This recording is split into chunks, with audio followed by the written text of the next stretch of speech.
രാത്രിയിൽ ഇടുക്കിയിലെ വിശിഷ്ട ഭക്ഷണം ഏഷ്യാഡിൻ്റെ സ്വാദ് ആസ്വദിച്ച് അവിടെ താമസിച്ച് രാവിലെ പോയാൽ മതിയെന്ന് വീട്ടുകാർ നിർബന്ധിച്ചെങ്കിലും പാതിരാത്രിയിലെ മലയിറക്കത്തിൻ്റെ വൈബ് ആസ്വദിക്കുവാൻ ഞങ്ങൾ മലയിറങ്ങി.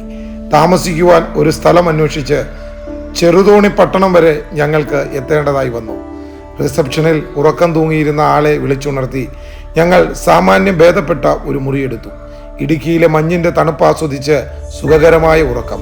പുതിയ പ്രഭാതത്തിൻ്റെ പുതിയ കാഴ്ചകൾക്കു മീതെ ക്യാമറ കണ്ണുകളുമായി വേൾഡ് ചാരിറ്റി മിഷൻ നയിക്കുന്ന ഭാരതയാത്രയുടെ ഇടുക്കിയിലെ മലയോര കാഴ്ചകളുടെ പുതിയ എപ്പിസോഡിലേക്ക് ഏവർക്കും സ്വാഗതം.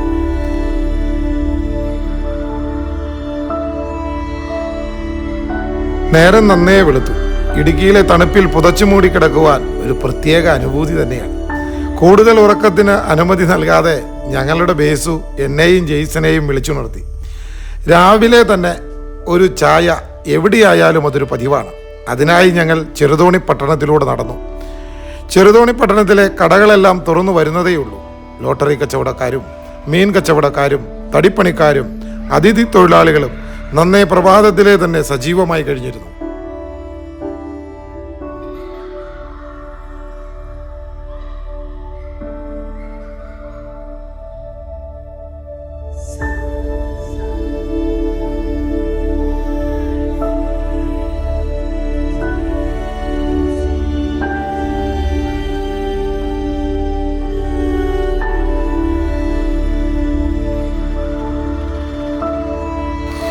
(2018) പ്രളയത്തിൽ ചെറുതോണി ഡാമിൻ്റെ ഷട്ടറുകൾ ഉയർത്തിയപ്പോൾ വെള്ളത്തിനടിയിലായ പഴയ പാലത്തിൻ്റെ സമീപത്താണ് ഇപ്പോൾ ഞങ്ങൾ നിൽക്കുന്നത്.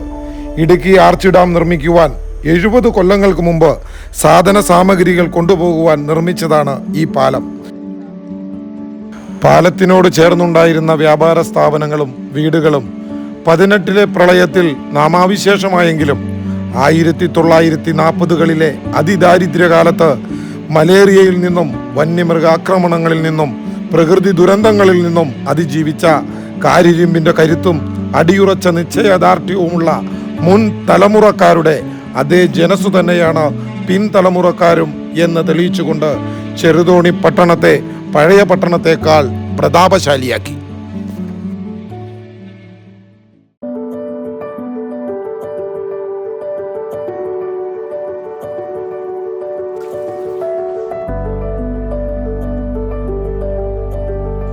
ഇനി പ്രഭാത ഭക്ഷണം കഴിക്കണം. രാവിലെ ചായ കുടിക്കുവാൻ പോയ കടയിൽ തന്നെ നല്ല ഭക്ഷണവും കിട്ടുമെന്നാണ് ഹോട്ടലിലെ റിസപ്ഷനിസ്റ്റ് പറഞ്ഞത്.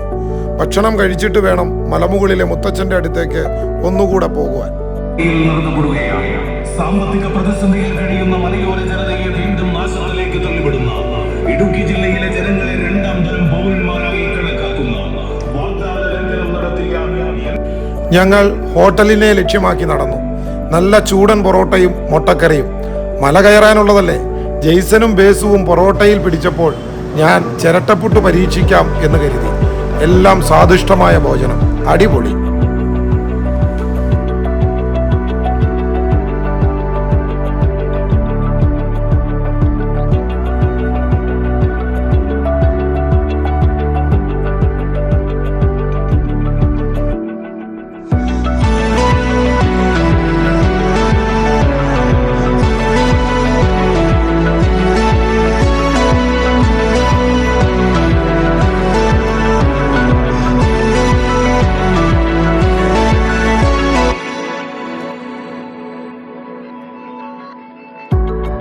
മലമുകളിലെ മുത്തച്ഛൻ ഞങ്ങളെ കാത്തിരുന്നു മടുത്തിട്ടുണ്ടാകും.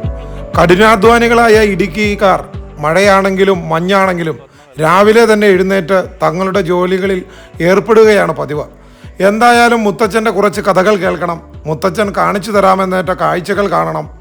ഉരുള് പൊട്ടി ഭയാനകമായ ആ രംഗങ്ങൾ സൃഷ്ടിച്ച ആ സ്ഥലം ഒന്ന് നേരിൽ കാണണം. അങ്ങനെ ഒരുപാട് പ്രതീക്ഷകളുമായി ഞങ്ങൾ വീണ്ടും മലമുകളിലേക്ക് തന്നെ. തങ്ങളുടെ കൃഷിയിടത്തിലെ വന്യമൃഗശല്യത്തെക്കുറിച്ച് മുത്തച്ഛൻ ഒരുപാട് സങ്കടത്തോടെ ഞങ്ങളോട് വിശദീകരിച്ചു. കാട്ടുമൃഗങ്ങൾക്ക് നൽകുന്ന പരിഗണനയുടെ പകുതിയെങ്കിലും ഇടുക്കിയിലെ കർഷകർക്ക് കിട്ടിയാൽ മതിയായിരുന്നു എന്ന് മുത്തച്ഛൻ ഒരു നെടുവീർപ്പോടെ പറഞ്ഞു. വന്യമൃഗങ്ങളെ നേരിടാൻ അധികാരികളുടെ ഭാഗത്തു നിന്ന് എന്തെങ്കിലും അനുകൂല നടപടിക്ക് തുടക്കം കുറിക്കുമ്പോഴേക്കും ശീതീകരിച്ച മുറിയിൽ ജനിച്ചു വളർന്ന ശീതീകരിച്ച കാറിൽ ലോകം ചുറ്റുന്ന ചില മൃഗസ്നേഹികൾ എന്ന് ഭാവിച്ച് അതിനെതിരെ നിൽക്കും. അധികാര കൊട്ടകങ്ങളിൽ പണത്തിൻ്റെയും പ്രതാപത്തിൻ്റെയും പദവിയുടെയും സ്വാധീനത്തിൽ കർഷകർക്കുള്ള നിയമനിർമ്മാണം പലപ്പോഴും അട്ടിമറിക്കപ്പെടുകയാണ് പതിവ് എന്ന ഒരു നെടുവീർപ്പോടെ മുത്തച്ഛൻ പറഞ്ഞു നിർത്തി.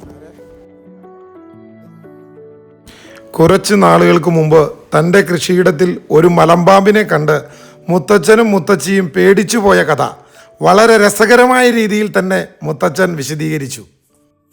ഞാൻ കാത്തിന്ന് കുരു പറിച്ചു. അവർ 2-3 കൊമ്പ് പറിച്ചപ്പോഴത്തേക്കും പുള്ളിക്കാരി കയറി വന്നു.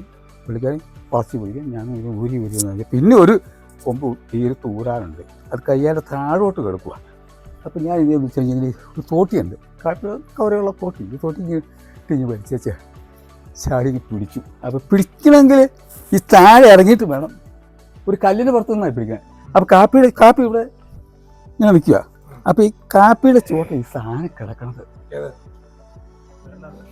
അപ്പോൾ ആദ്യം ഞാൻ നോക്കി കഴിഞ്ഞപ്പോൾ കവുങ്ങമ്പാറ കിടക്കുന്ന പോലെ എനിക്ക് തോന്നിയത്. നല്ല മഞ്ഞുവാണ്. ഇപ്പോൾ ഒരു 7 മണിയായി. 7 മണിയായപ്പോൾ നല്ല സൂര്യൻ നല്ല പ്രകാശം നല്ല. ഞാൻ നോക്കുമ്പോൾ മെനുവിനാന്ന് എനിക്ക് തെന്നുക. ഈ കമ്പ പിടിച്ച് ഇനി വളച്ച് പിടിക്കണമെങ്കിൽ ഈ കാല് വെച്ചിട്ട് വേണം. കാല് വെക്കണമെങ്കിൽ ഇവരുടെ പുറത്താണ്. അപ്പം ഞാൻ സൂക്ഷിച്ച് നോക്കി. ആഹാ, ഇത് പാമ്പാണ്. ഞാൻ പയ്യെ പുറകോട്ട് മാറി കുടുംബം പുറകിലേക്ക് വരാൻ പറഞ്ഞു. നല്ല സാധനം കിടന്ന് കാണിച്ചത് ഇതാണ് പെരുമ്പാമ്പെന്ന് പറഞ്ഞു. മിണ്ടല്ല പയ്യോ, അവനൊന്നും ചെയ്യില്ല. ഞാൻ പോരുന്നു വിളിച്ചത് കാണിച്ചു കൊടുത്തു. 48 കിലോ ഉണ്ടായിരുന്നു. 48 കിലോ ഉള്ള സാധനം. അപ്പം ഇനി എന്ത് ചെയ്യും നമ്മളെ കൊണ്ട്? അപ്പം ഞാൻ എൻ്റെ അടുത്തൊരു സുഹൃത്തിനെ വിളിച്ചു. രാവിലെ എന്നൊരു സംഭവമുണ്ട്. ആദിവാസി ആ മലയേറിയന ഇന്ന സംഭവം ഉണ്ടെന്ന് പറഞ്ഞു. ആരോടും പറയണ്ട, അവിടെ വേറൊരു പാർട്ടി വിളിക്കാമെന്ന് പറഞ്ഞു. വേറെ ഉദ്ദേശം അതിനെ പിടിച്ചിട്ട് ഇത് നെയ്യെടുക്കാം. നമ്മുടെ മെയിൻ ലക്ഷ്യം അതാണ്. ഉടനെ തന്നെ ആ കക്ഷിയെ വിളിച്ചു. ഞങ്ങൾ ഇത് കണ്ടിട്ട് ഞങ്ങൾ ഇറങ്ങിപ്പോകും. ഞാൻ ഇവിടെ ഇറങ്ങി കടിഞ്ഞായി കിട്ടി തിളപ്പിച്ച് കുടിച്ച് ഞാൻ വിളിച്ച കക്ഷി ഇവിടെ വന്ന് അടിച്ചു. അപ്പോൾ ഒരു 1/4 മണിക്കൂർ കഴിഞ്ഞു. വീണ് കയറിയില്ല. ഞാൻ കയറി പോവാം. ഇവിടെ കയറി ചെന്നു. ഞങ്ങൾ ഇത് പോകുന്ന കഴിഞ്ഞ് തന്നെ ഇവൻ പയ്യെ അവിടെ മേഞ്ഞ് മാറി. പക്ഷെ മുകളിലേക്ക് കയറി. ഞാൻ എവിടെയാട്ടാന്ന് അതേ ഇവിടെ കിടക്കണമെന്ന് പറഞ്ഞു. ചെന്ന് ഇപ്പോൾ അവിടെയൊന്നും ഇല്ല. അപ്പോൾ ഈ സാധനം ചപ്പ് വെട്ടി ഞങ്ങൾ വെട്ടിയിട്ടാ പോകും. ആ ചപ്പിൻ്റെ അടിക്കൽ ഇവൻ പോയി. ഞങ്ങൾ ആ ചപ്പിൻ്റെ പുറകെ ഫോറസ്റ്റുകാരെ വിളിച്ചു. ഇവരെ അറിയിച്ചു. പാമ്പിനെ കണ്ടു. അത് കഴിഞ്ഞാൽ അവരെ അറിയിക്കണമല്ലോ. നിയമവിരുദ്ധാണല്ലോ. ഇതിപ്പോൾ ഞങ്ങൾക്ക് ഒതുക്കാൻ പറ്റൂല. ഒതുക്കാൻ പറ്റില്ല. അതുകൊണ്ട് ഞങ്ങൾ അവരെ അറിയിച്ചു. അവർ ഓടി വന്ന് പറഞ്ഞാൽ ഒരു പിടുത്തക്കാരനുമായിട്ട് വന്നു. ചാക്കുമൊക്കെ ഇട്ട് വന്നു നോക്കിയപ്പോൾ പിടുത്തക്കാരൻ വന്നു പറഞ്ഞു. അപ്പോൾ ചെറിയ ചാക്ക് പോരാ, വലിയ ചാക്ക് വന്ന് പറഞ്ഞാൽ പുള്ളി വലിയ ചാക്ക് കഴിച്ചു നിന്ന്. ഇതിപ്പോൾ ഒരു അരമാന്ന് പോലെ ഒരു സാധനമാണ്. അത് തല പിടിക്കുക. പുള്ളി ആ ഇങ്ങനെ ഉള്ള തലയിലങ്ങ് വെച്ചിട്ട് ചവിട്ടിക്ക് പിടിച്ചിട്ട് ആ തലയിലേക്ക് പിടിച്ചിട്ട് മധ്യഭാഗത്തേക്ക് പിടിച്ചപ്പോഴത്തേക്കും ആ വാല് ഈ കാലെ ചുറ്റി പിടിച്ചു. ആ മാറ്റാന്ന് പറഞ്ഞു വാലിൽ. അപ്പോഴത്തേക്ക് ആദ്യം പിടിക്കാൻ വന്ന പിടുത്തക്കാരൻ പിന്നെ അതേ കയറി പിടിച്ചു. ചാക്കിൽ കഴിഞ്ഞപ്പോൾ എടുക്കുമോ? ഞാൻ ഒരു തണ്ട് കെട്ടിയിട്ട് കെട്ടിയെടുക്കാൻ തോന്നി. പിന്നെ ഒരു പ്രകാരത്തിൽ തന്നെ മുക്കി ചോദിച്ച് ആടി ഇറക്കി കൊണ്ടുവന്ന് ഇപ്പോൾ വണ്ടിയിൽ കൊണ്ടുവന്നു. ജീപ്പേ കയറ്റി പോയി. തൂക്കി ആ പോസ്റ്റർ അവിടെ കൊണ്ട് തൂക്കി. അവിടെ കൊണ്ട് തൂക്കിയിട്ട് വിളിച്ചു പോയി. ചേട്ടാ 48 കിലോ ഉള്ള സാധനം. അടിപൊളി. അവരെവിടെ വിട്ടു കൊണ്ടുപോയോ അവർ ഷാപ്പിട്ടൊന്നും അറിയാൻ പാടില്ല.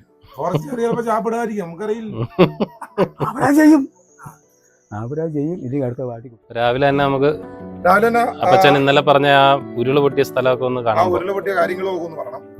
പറയാമല്ലോ. പിന്നെ വേറെ ഏതോ ഒരു കോളനിയിലൊക്കെ പോകാന്ന് പറഞ്ഞു. വട്ടമേട് കോളനി. കാടിന്റെ ഉള്ളിൽ പോകാൻ പറ്റുമോ? കാടിന്റെ ഉള്ളിൽ തോട്ടപ്പുഴയുടെ ശല്യം ഉള്ളത് കൊണ്ട് ഒരു മഴ മാറാതെ പോയിട്ട് കാര്യമില്ല. കാരണം കഴുത്തോളം പുഴുവാകും. കണ്ണിന്റെ കൃഷ്ണനോട് പുഴു കഴിക്കുന്ന കാര്യമില്ല. അടുത്ത പ്രാവശ്യം നമുക്ക് മഴയൊക്കെ മാറ്റി വരില്ല. പോകാം. അപ്പൊ നമുക്ക് പോയാലേ സമയം നമുക്ക് പോകാം. സമയം പോവാം.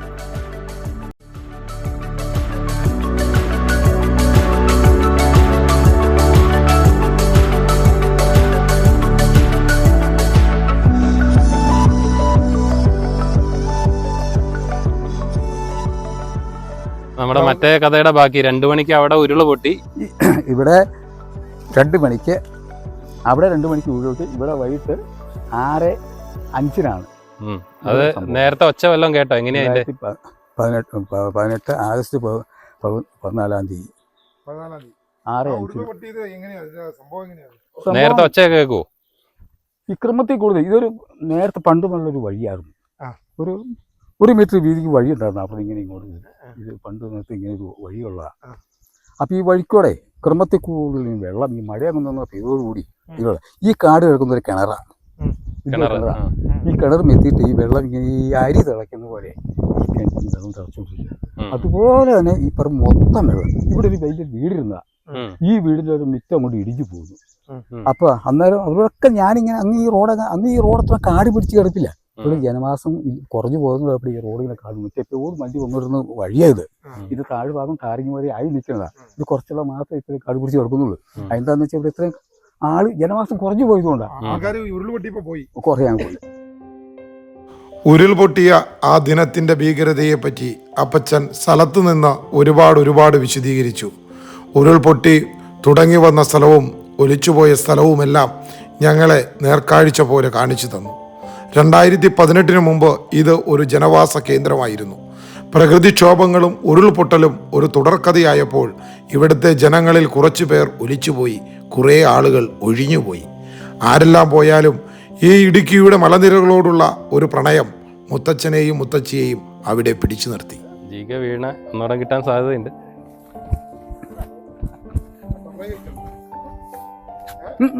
പോയാനെ എന്താ കിട്ടിയാനെ പായല് പിടിച്ചോണ്ടേ.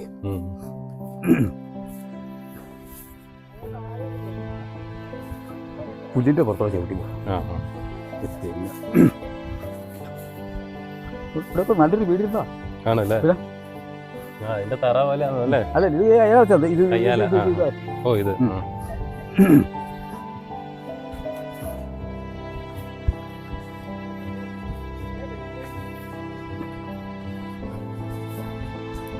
ഇവിടെ ഒരു ഭയങ്കര തൊഴുത്തിരുന്ന സ്ഥലം. അത് അടുക്കള.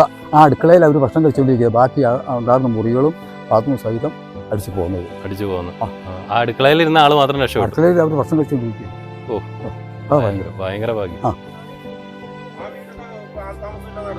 പിന്നെ ഭയങ്കര വീടായിരുന്നു. പിന്നെ ആ വീട് പോയില്ല, അടുക്കള മാത്രമേ ഇരിപ്പുള്ളൂ. ബാക്കി ഇങ്ങോട്ടുള്ള കെട്ടിടവും ഇവിടെ ഭയങ്കര തൊഴുത്തിരുന്നത്. തൊഴുത്ത് സഹിതം പോയില്ല.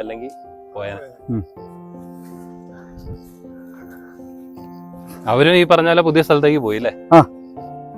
അവർക്ക് വേറെ സ്ഥലമൊക്കെ കൊടുത്ത് ഇവിടെ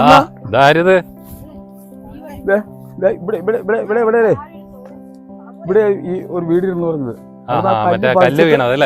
ആ വീടിന്റെ മുകളിലേക്ക് ഒന്ന് പതിച്ചത്. അപ്പൊ അവിടെ വന്നിട്ട് ആ കല്ല് വന്നിട്ട് വെള്ളം രണ്ടായിട്ട് പോയി. അതിന്റെ ശക്തിയും കുറഞ്ഞു. ശക്തി കുറഞ്ഞു. അപ്പൊ മുകളിൽ നിന്ന് ഒരു കല്ല് പറിച്ചിട്ട് ആ കല്ല് പറിച്ചിട്ട് മേലോട്ട് ചെല്ലുക എന്ന് പറഞ്ഞാൽ ആ ഗുരുവിന്റെ ശക്തി എന്നായിരുന്നു നമുക്ക്. ഇന്നൊരു യാദർശികമായിട്ടൊരു സംഭവം ഉണ്ടായി. ഞങ്ങൾ ഉച്ചയ്ക്ക് ഭക്ഷണം കഴിക്കാൻ ഷനോജിനോട് എവിടെ പോകണമെന്ന് പറഞ്ഞപ്പോൾ ഞങ്ങൾ ഇന്ന് എത്തിപ്പെട്ടത് യാദർശികമായി നാടൻ ഭക്ഷണശാല. അതല്ല അതിന്റെ പ്രത്യേകത. ഇന്ന് നമ്മളെ അപ്പച്ചൻ പറഞ്ഞ കഥയിൽ ഉണ്ടായിരുന്ന ആ ഒരു കുടുംബത്തെ പരിചയപ്പെടാൻ സാധിച്ചു. അടുക്കളയിൽ ഭക്ഷണം കഴിച്ചുകൊണ്ടിരുന്ന ബാക്കി ഭാഗങ്ങൾ മുഴുവൻ ഒഴുകി പോയിട്ടും അത്ഭുതകരമായി രക്ഷപ്പെട്ട ആ കുടുംബത്തിലെ ചേച്ചിയാണ്. ചേച്ചി പേരെങ്ങനെയാ? എന്റെ പേര് ജെൻസി. അന്നത്തെ കാര്യങ്ങളൊന്നും വിവരിക്കാവോ? അന്ന് രാവിലെ തൊട്ട് കുറെ ദിവസമായിട്ട് മഴയായിരുന്നു. എല്ലാവരെയും ഞങ്ങൾ അങ്ങോട്ടും ഇങ്ങോട്ടും ഓരോ സുരക്ഷിതമായ സ്ഥലങ്ങളിലൊക്കെ മാറ്റിക്കൊണ്ടിരുന്നു. മെമ്പർ പറഞ്ഞു നീ ഇങ്ങോട്ട് സെലീന സ്കൂളിലോട്ടൊക്കെ ആൾക്കാരെയും കൊണ്ട് പോരെ എന്ന് പറഞ്ഞു. അപ്പം പോകാൻ മേലാത്തവർ, അവിടെ കൊണ്ട് കിടത്താൻ മേലാത്തവരുണ്ട്. അവരെല്ലാം ഞങ്ങൾ സുരക്ഷിതമായ സ്ഥലങ്ങളിൽ മാറ്റിയിട്ട് ഞങ്ങളിങ്ങനെ ഇറങ്ങി വരുവാണ്. ഞാനും എൻ്റെ 2 കൂട്ടുകാരും കൂടി ഇറങ്ങി വന്നപ്പോൾ വെള്ളം കലങ്ങി വരുന്നത് കണ്ടു. അപ്പം ഞാൻ പറഞ്ഞു നിങ്ങളങ്ങ് മാറിയിരുന്നു, ഞാനത് എന്നാന്നൊന്ന് നോക്കട്ടെ. എൻ്റെ പറമ്പിലായിരുന്നു. അപ്പം ചെന്ന് നോക്കിയപ്പോൾ ഒരു കയ്യാല ഇടിഞ്ഞു, ഒരു കൊക്കോമരം ഇങ്ങ് മറിഞ്ഞു പോയി. അപ്പോൾ ഞാൻ പറഞ്ഞു പേടിക്കാനൊന്നുമില്ല, ഒരു കയ്യാല ഇടിഞ്ഞതാ എന്ന് പറഞ്ഞ് ഞാൻ അവരെയും കൂട്ടി വീട്ടിൽ വന്നു. വീട്ടിൽ വന്നപ്പോൾ തൊട്ടയൽവക്കത്തെ നീരൊഴുക്കിലെ തങ്കം ചേച്ചി പിള്ളേര് അവരെല്ലാം അങ്ങോട്ട് ഭക്ഷണം കഴിച്ചുകൊണ്ടിരിക്കുമായിരുന്നു. അവരെ സെലീന സ്കൂളിൽ കൊണ്ടുപോയി വിടാൻ വേണ്ടിയിട്ട് ഒരുങ്ങുമായിരുന്നു. അങ്ങനെ ഒരുങ്ങിക്കൊണ്ടിരുന്നപ്പോഴാണ് അതെ. അപ്പം 4 മണി 5 മണിയായി. ഇനി അവരെ കൊച്ചു പിള്ളേരും ഒക്കെ ഉണ്ട്. അവരെ കൊണ്ട് വേറെ സ്ഥലത്ത് കൊണ്ട് ഭക്ഷണം കൊടുക്കുക എന്നുള്ള പാടായിരുന്നു അന്നത്തെ അവസ്ഥയില്. അപ്പം അങ്ങനെ ചെയ്തുകൊണ്ടിരുന്നപ്പോഴാണ് വലിയൊരു ശബ്ദം, വലിയൊരു വിമാനം വന്ന് വീഴുന്നൊരു ശബ്ദമാണ് ഞങ്ങൾക്ക് അനുഭവപ്പെട്ടത്. അപ്പം എൻ്റെ കെട്ടിയവൻ പറഞ്ഞു ഓടിക്കോ മക്കളെ എന്തോ വരുന്നുണ്ടെന്ന്. അപ്പം കെട്ടിയവൻ ബാക്കി പിള്ളേരെയും കൂട്ടി ഓടി. ഞാനും ഈ തങ്കം ചേച്ചിയൊക്കെ ഇതിൻ്റെ അകത്തായി പോയി അടുക്കളയിൽ. അവിടെ നിന്ന് തള്ളി വന്ന ആ മരങ്ങളും കല്ലുകളും എല്ലാം കൂടെ കൂടി ഞങ്ങളെ അടുക്കളയുടെ ഒരു സ്ലാബിൻ്റെ അടിയിലോട്ടാക്കി. അവിടുന്ന് ഒരു തരത്തിൽ ഞാൻ ഇറങ്ങി ഓടി, എൻ്റെ കാലെ പരിക്കുമൊക്കെ പറ്റി. അവർ കുറച്ചു നേരം ഞങ്ങൾ എങ്ങനെയാ ഇത് എന്നാന്ന് കണ്ണു തുറന്ന് നോക്കുമ്പോഴത്തേനും ഒരു പ്രദേശം ഒന്നുമില്ല, ഞങ്ങളുടെ തൊഴുത്തുകളില്ല. തൊഴുത്തിൽ 5 പശുക്കളുണ്ടായിരുന്നു, 5 പേരും നഷ്ടപ്പെട്ടു പോയി. വീടിന്റെ പകുതി പോയി. ഒരു അടുക്കള ഒരു മുറി മാത്രമേ ഉള്ളൂ, ബാക്കിയെല്ലാം നഷ്ടപ്പെട്ടു. കൊച്ച് അന്ന് എൻ്റെ മോനന്നൊരു എന്നാ ഫുഡൊന്നും ശരിയായില്ലായിരുന്നു. അന്നത്തെ ദിവസം കൊണ്ട് എല്ലാം ഇങ്ങനെ അലഞ്ഞെല്ലാവരും നടക്കുമായിരുന്നു. അവനാണ് ദേഷ്യപ്പെട്ട് കട്ടിലേക്ക് കയറി കിടന്നു. അമ്മ എനിക്കൊന്നും തന്നില്ല എന്ന് പറഞ്ഞു. ഞാൻ പറഞ്ഞു മോനെ ഇവരുടെ കൂടെയൊക്കെ കഴിക്കുക, ഇന്ന് ഇതൊക്കെ ഉള്ളൂ എന്ന് പറഞ്ഞു. അപ്പൊ അവൻ ആ വിഷമത്തിൽ ഓടിപ്പോ കട്ടിലേക്ക് കിടന്നാണ്.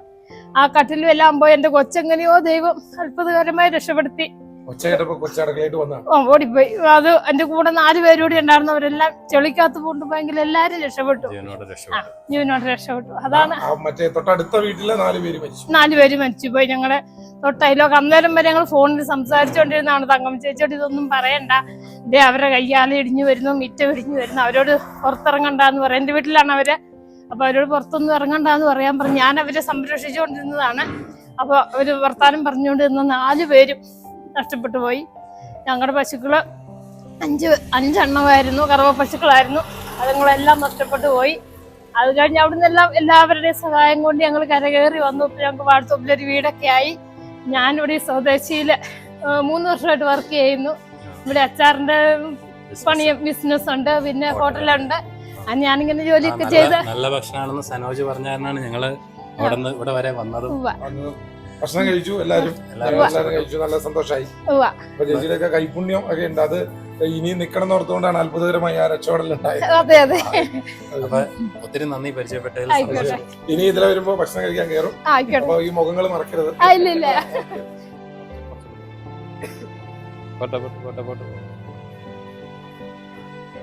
തിരിച്ചോടി തിരിച്ചു. ആ പോട്ടെ പോട്ടെ പോട്ടെ ചെറുടെ പോട്ടെ പോട്ടെ പോട്ടെ പോട്ടെ പോട്ടെ പോട്ടെ പോട്ടെ പോട്ടെ പോട്ടെ പോട്ടെ. ആ മതി മതി. ആ ഇനി ടയറേറാക്കി ചില്ലേറ്റി ചില്ലേറ്റ്.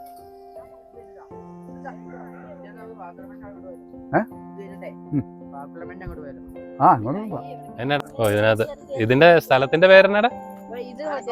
ആനക്കൊമ്പൻ. ആനക്കൊമ്പൻ. ആനക്കൊമ്പനിലേക്ക് മണിയാർകുടി പള്ളി. ഓക്കെ. അപ്പൊ ഇത് നടന്നു കയറണം, വണ്ടി കയറൂല. വണ്ടി കയറില്ല.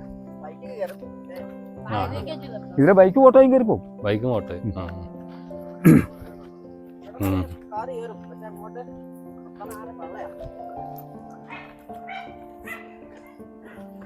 വ്യൂ അല്ലേ?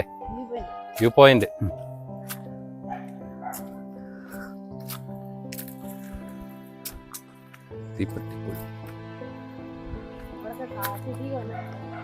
ആ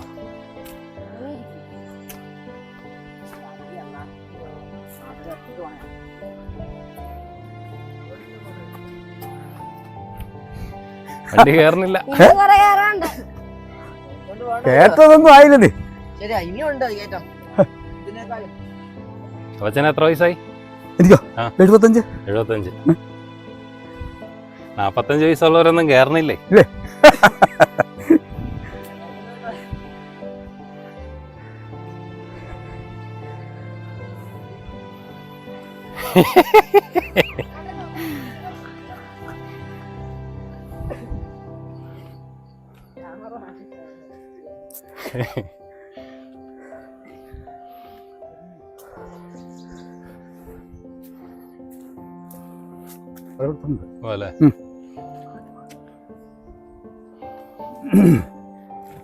കാട്ടിലെ ഉണ്ണി. ഒത്തിരി പേര് വരുന്നുണ്ട്. റിസോർട്ടുകാർ കോൺക്രീറ്റ് ഇവിടം വരെയുള്ളൂ. ഓ ഇനി നടന്ന് വഴിച്ചാലുള്ളൂ. വഴിച്ചാല് അല്ല വണ്ടി പോണ ഈ ഇപ്പൊ അവിടെ നിന്ന് വരുന്ന ആളുകൾക്ക് മുഴുവൻ നല്ല സീനറി ഉള്ള സ്ഥലം അന്വേഷിച്ചാൽ പോരെ പോയി.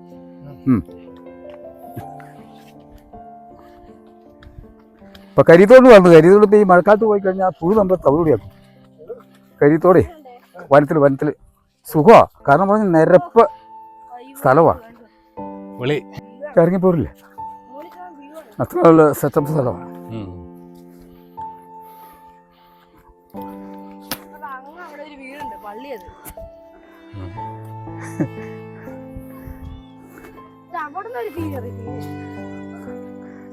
നല്ല വേലാക്കി പുല്ലൊക്കെ വല്ല ഉണങ്ങി കഴിയുമ്പോഴല്ലോ തീയങ്ങിടും, കംപ്ലീറ്റ് കത്തും.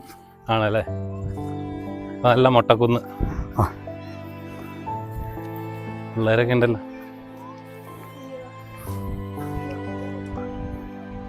മൊത്തം പാറയാ അല്ലേ?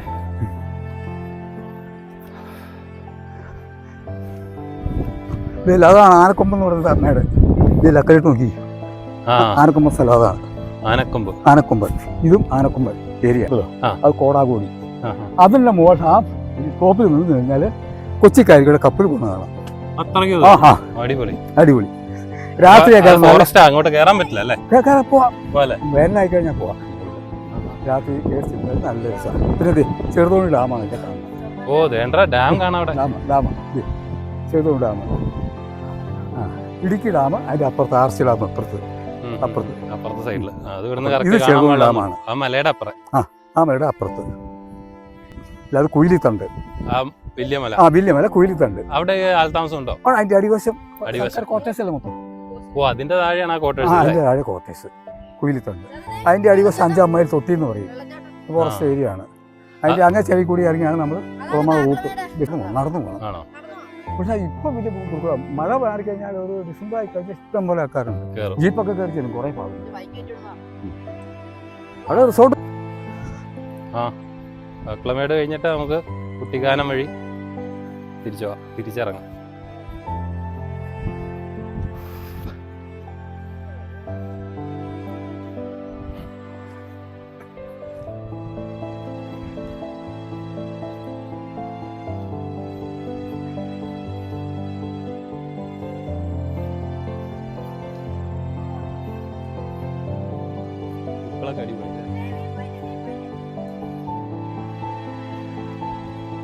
അവിടെ ഒരു കുരിശുണ്ടല്ലോ, അവിടെ ഒരു മണ്ടയിലൊരു വീട്. അപ്പൊ അവര് തന്നെ എങ്ങനെയാ? ആ വീട്ടുകാരെങ്ങനെയാ വന്നെ അവിടെ? ആ വീടല്ല, പള്ളിയാ. അവിടെ അപ്പുറം വഴിയുണ്ട്. അതിലെ വഴിയുണ്ട്. ഇതേക്കുള്ള വഴി നടക്കണം നമ്മൾ. വണ്ടി കയറി വരില്ല. ആണോ? Maniyarankudi stand city.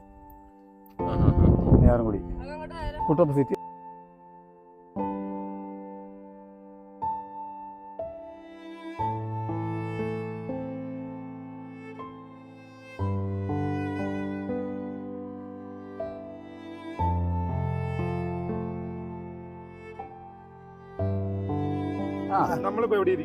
നമ്മളിപ്പോ ശരിക്കും ഇരിക്കുന്നത് ആനക്കൊമ്പം പാറയിലാണ്.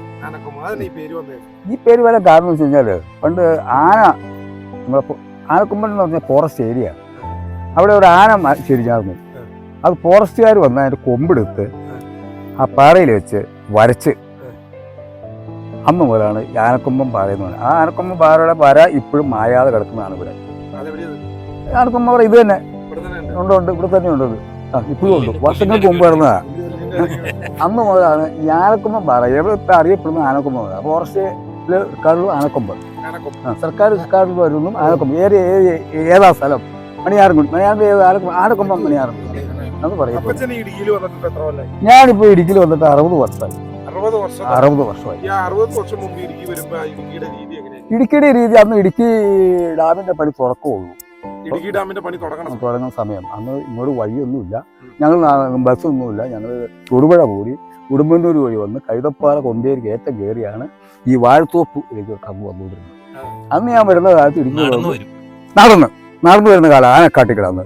അന്ന് ഇടുക്കിയിൽ അന്ന് താമസിക്കുന്ന ആളുകള് ഒരു ഉപ്പ് തീർന്നാൽ പോലും ഉടുമ്പന്നൂർ പോകണമായിരുന്നു. നടന്നു പോയി മേടിച്ചു. തൊടുപുഴ ഉടുമ്പന്നൂർ. അതിപ്പോ നടന്നാൽ നമുക്ക് ബസ്സിൽ പോയാൽ 1 മണിക്കൂർ താമസവും. 1 മണിക്കൂർ തൊടുപുഴ. ഞങ്ങൾ 2 മണിക്കൂർ 3 മണിക്കൂർ നടന്നു എത്താറുണ്ട്. 3 മണിക്കൂർ യാത്ര. അങ്ങനത്തെ ഒരു കാലഘട്ടം ഉണ്ട്. 1 മാസത്തേക്കുള്ള ചുമട് എല്ലാ സാധനവും കയറ്റിക്കൊണ്ട് നടന്നു പോരുവാണ്. ആനയുണ്ട്.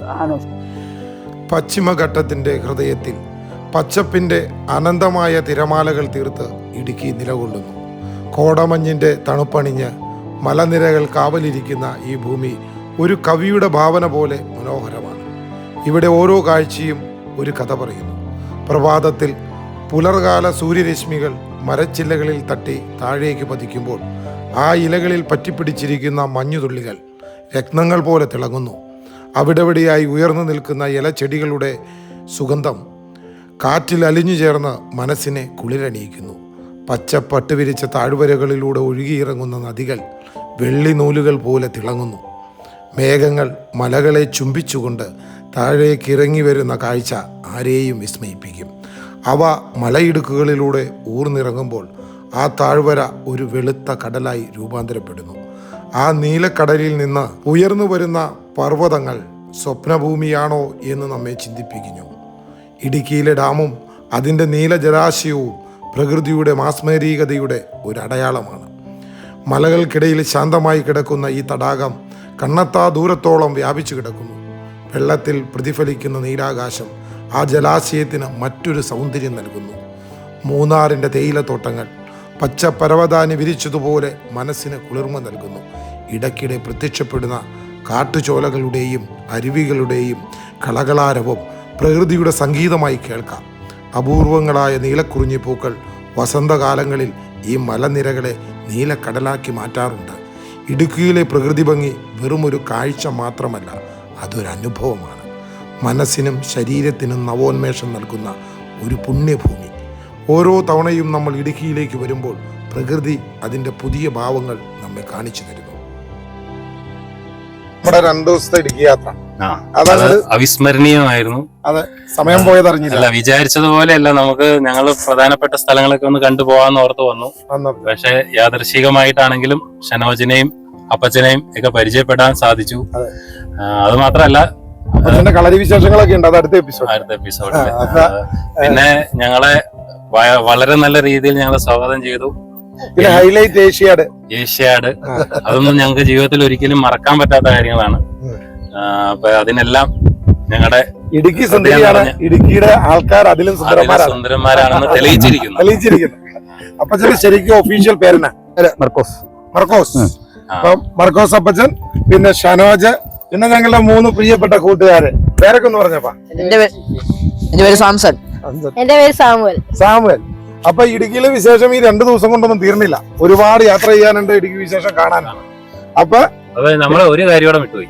നമ്മള് ഇടുക്കിയിൽ വന്നിട്ട് ഈ തേയിലത്തോട്ടത്തിന്റെ ഭംഗിയൊന്നും ഇതുവരെ പിടിച്ചില്ല. അപ്പൊ നമുക്ക് തിരിച്ചിറങ്ങണ വഴി ഒന്നും അല്ലെങ്കിൽ വാഗമൺ അല്ലെങ്കിൽ കുട്ടിക്കാനം വഴി നമുക്ക് അത് ആ ഭംഗിയും കൂടെ ഒപ്പിയെടുത്തിട്ട് തിരിച്ചിറങ്ങാം. അപ്പൊ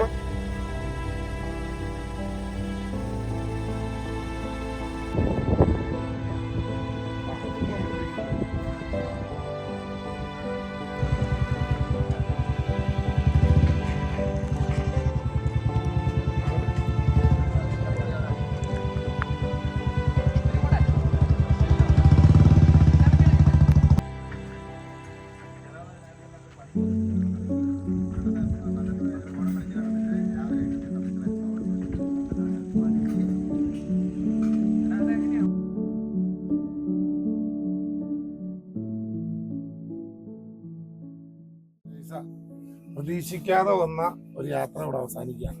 2 ദിവസം എങ്ങോട്ടൊന്നില്ലാത്ത യാത്ര. ഇടുക്കി ജില്ലയുടെ ഒരു കുറച്ച് ഭാഗങ്ങൾ കറങ്ങിത്തിരിഞ്ഞു. പക്ഷെ എങ്ങനെയുണ്ടായിരുന്നു ബേസു? അടിപൊളി യാത്രയായിരുന്നു, വെറൈറ്റി എക്സ്പീരിയൻസ് ആയിരുന്നു. അതെ, ഇതുവരെ ഞാൻ പറയുകയാണെങ്കിൽ എൻ്റെ ജീവിതത്തിൽ ഇങ്ങനെ ഇത്രയും പേഴ്സണലായിട്ട് ഒരു ഗ്രാമത്തിലുള്ള ആളുകളെ പരിചയപ്പെടാനോ അവരുടെ കൂടെ ഇത്രയും നേരം സമയം സ്പെൻഡ് ചെയ്യാനോ എനിക്കിതുവരെ സാധിച്ചിട്ടില്ല. അപ്പൊ ഇതെന്റെ ജീവിതത്തിലെ ആദ്യത്തെ ഒരു എക്സ്പീരിയൻസ് ആണ്. നമ്മൾ സാധാരണ ടൂർ പോകുമ്പോൾ ഒരു സിറ്റി പോകണു, അവിടുത്തെ ആ വിഷ്വൽ ഇതെല്ലാം നമ്മൾ ആസ്വദിക്കണം, എന്തെങ്കിലും പർച്ചേസ് ചെയ്യണു, ഭക്ഷണം കഴിക്കണു, വീട്ടിൽ പോകണം, അല്ലെങ്കിൽ ഹോട്ടലിൽ കിടക്കുന്നു. അതും ഈ പറയുന്ന, പക്ഷെ ഇതൊരു ഗ്രാമത്തിലെ അവരുടെ ജീവിതം. എല്ലാ ടൂറിസ്റ്റ് പ്ലേസും ആനന്ദം കണ്ടെത്തുന്ന സ്ഥലമാണെങ്കിലും അവിടെ കുറച്ചിട്ട് സാഹിത്യ ഭാഷയെ പറയുകയാണെങ്കിൽ ചില നീറുന്ന അനുഭവങ്ങളാണ്. സത്യമായിട്ടും അവരുടെ ജീവിതാനുഭവങ്ങളൊക്കെ കേട്ട് കഴിഞ്ഞപ്പോൾ ഇങ്ങനെയും നമ്മുടെ നാട്ടിൽ ഈ കൊച്ചു കേരളത്തിൽ ഇങ്ങനെയും മനുഷ്യർ താമസിക്കുന്നുണ്ടെന്നും എത്തിപ്പെടാൻ വണ്ടി പോലും ചെന്നുപെടാത്ത സ്ഥലങ്ങളിൽ, അത് വിനോദസഞ്ചാരികളുടെ പരദീസ എന്ന് പറയുന്ന സ്ഥലത്ത്. അതെ, എങ്ങനെയായാലും ഈ യാത്ര നമുക്കൊരു വ്യത്യസ്തമായ അനുഭവം. അപ്പൊ ഇനിയുള്ള യാത്രകളൊന്നും പ്ലാൻ ചെയ്തിട്ട് പോണ യാത്രകളിനേക്കാൾ ഉപരി ഒരു യാത്ര അതില് നമ്മള് ആ സമയത്ത് കാണുന്ന സ്ഥലങ്ങളിലൊക്കെ ഒറ്റ മൈൻഡ് യാത്ര. അതേപോലെ ആ ഗ്രാമങ്ങളുടെ ശരിക്കും ആ ജീവനെ തുടരണമെങ്കിൽ ഇതേപോലെയുള്ള മനുഷ്യരെയും അവരുടെ ജീവിതവും എല്ലാം ഒപ്പിയെടുക്കാനുള്ള ശ്രമങ്ങളായിരിക്കണം. എന്തായാലും ഇന്നത്തെ യാത്ര നമുക്ക് ഇവിടെ അവസാനിപ്പിക്കാം. അല്ലേ ബേസു? ഹാപ്പി അല്ലേ? ഹാപ്പി. അപ്പോ ഇനി നമുക്ക് അടുത്ത ഒരു ഇടുക്കിയുടെ വിശേഷങ്ങൾ ഇതുകൊണ്ട് തീരുന്നില്ല, നീണ്ടു നിവർന്ന് കിടക്കുകയാണ് ഇടുക്കി. കേരളത്തിലെ ഏറ്റവും വലിയ ജില്ല ഇടുക്കി. പക്ഷെ ഞങ്ങളുടെ യാത്ര ഇനിയും തുടരും. അപ്പോ എല്ലാവർക്കും സൈൻ ഓഫ് പറയാം. ഓക്കെ, എല്ലാവർക്കും വീണ്ടും അടുത്ത ഒരു സൂപ്പർ എപ്പിസോഡുമായി കാണുന്നത് വരെ നന്ദി, നമസ്കാരം.